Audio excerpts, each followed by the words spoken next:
Well, another day of crazy news because it's 2020 and that's what 2020 is all about. The GSA has officially started the transition process from the Trump administration to the Biden administration. The mainstream media is reporting that Donald Trump has conceded. He has not conceded.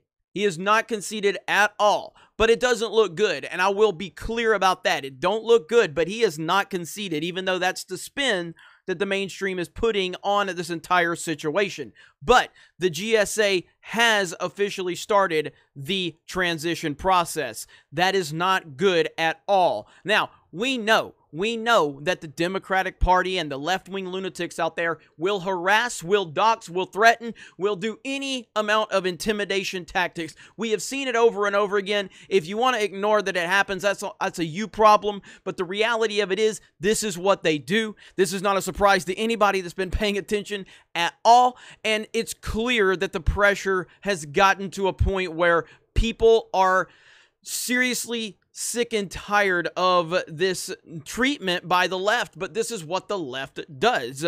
Now, Trump has even talked about that in his latest tweet, and he has acknowledged that he has fully authorized the GSA to do what they need to do because they are tired of getting threatened and harassed and abused. Those are the words of Donald Trump right here. He says, I want to thank Emily Murphy at GSA for her steadfast dedication and loyalty to our country. She has been harassed, threatened, and abused. I do not want to see this happen to her, her family, or employees of GSA. Our case strongly continues, and I like how he puts that in all caps. Our case strongly continues. We will keep up the good fight and believe we will prevail. Nevertheless, in the best interest of our country, I am recommending that Emily and her team do what needs to be done with regards to initial protocols and have told my team to do the same. That don't sound good. It doesn't sound good. It sounds like he is starting the process, but he is not conceded at all. Now, who is Emily Murphy? This is Emily Murphy, GSA administrator, and she is the General Services Administration worker in charge of signing the papers that will allow Joe Biden's presidential transition team to begin work this week, but she's refusing to sign the papers. As the GSA administrator, one of Murphy's jobs is to sign a formal letter allowing the transition process to begin from one presidency to the next. This letter provides millions of dollars of resources to the transition team for the next president. It provides government access and clearance to certain members of the transition team, as well as office spaces and necessary equipment, but Murphy has yet to sign the letter. And she has decided, she has been holding out for her own reasons. She clearly has seen a lot of irregularities. There's been a lot of questions, and she has not wanted to sign the papers. But it's getting to the point where the harassment is just so out of control by the Democrats and the left wing that, you know, Trump has had to let this one go. Now, is this a full concession? No. Does it look good? No. It doesn't look good at all. And that just has to be called like it is. It doesn't look good. But this is what happens when you harass people and dox people and make their lives miserable. And that's, you know, according to reports and according to many different sources, that's exactly what's happening.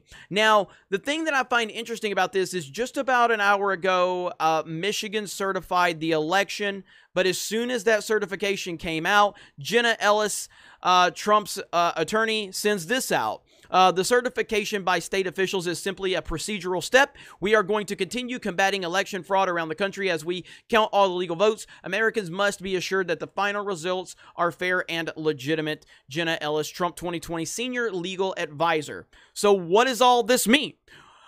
I can't tell you what all of this means because I don't know. I can only tell you what has been presented right in front of us. And the Trump team, that's some different language from Donald Trump. That is some very different language than what we have seen the last few weeks and well, the last 4 years from Donald Trump. That does seem like he is getting ready to start taking some steps back and start the process. And whether that happens or not, I don't know. I can't speak to that, just like I couldn't speak to were the claims that Sidney Powell, were they making, the ones she was making, were they true or not? I couldn't speak to that because I don't know.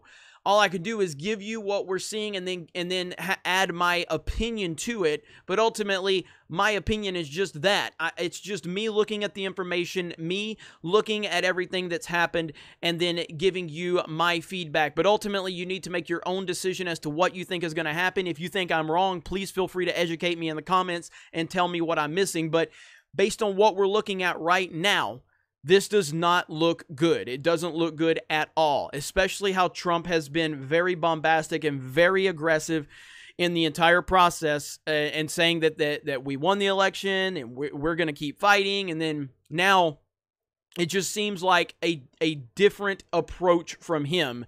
Everything about his language and the way he is saying it, it does seem like the process is going to begin, and it seems like he is finally stepping back. But we will see, because like I said, just an hour ago, they decided to respond to the Michigan certification, and it sounded like they were really going to challenge that, and that was part of the process. When you see Jenna Ellis out there, when you see Rudy Giuliani out there, when you see Sidney Powell out there, and again, regardless of what the administration said just yesterday, Sidney Powell has been representing Donald Trump in terms of optics. She has been at the press conference with Rudy Giuliani. She has been there with Jenna Ellis. So it did appear she was on that team.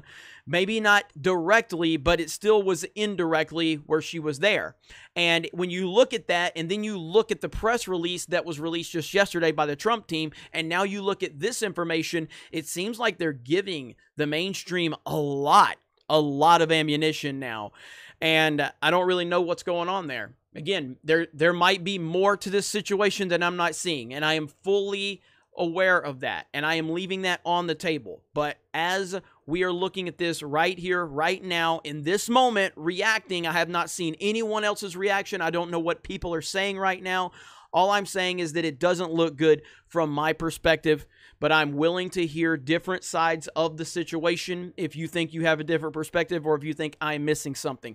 Other than that, I hope you guys have enjoyed the coverage over here. We're going to continue to cover everything that we can. This is not a political channel as much as this is my personal channel, and I'm heavily into politics. So what I'm heavily into, I will cover. I can't cover politics on the Geeks and Gamers channel. That is my channel. And yes, if I wanted to cover politics, I could, but I choose not to cover direct politics on my company channel, because Geeks and Gamers is not meant to be straight politics. We cover how the political climate is infecting the entertainment industry, but when it comes to just straight up politics, I don't think that belonged over on that channel. But if you continue to want to support us over there, we do appreciate that over at Geeks and Gamers. We also have a sports channel, we have a theme park channel, we have a Twitch channel, we have a website, geeksandgamers.com, and we're going to continue to build that brand. We're going to continue to battle the Hollywood nonsense and the identity politics over there, as I continue to give you as much coverage as I can here on my personal channel about everything going on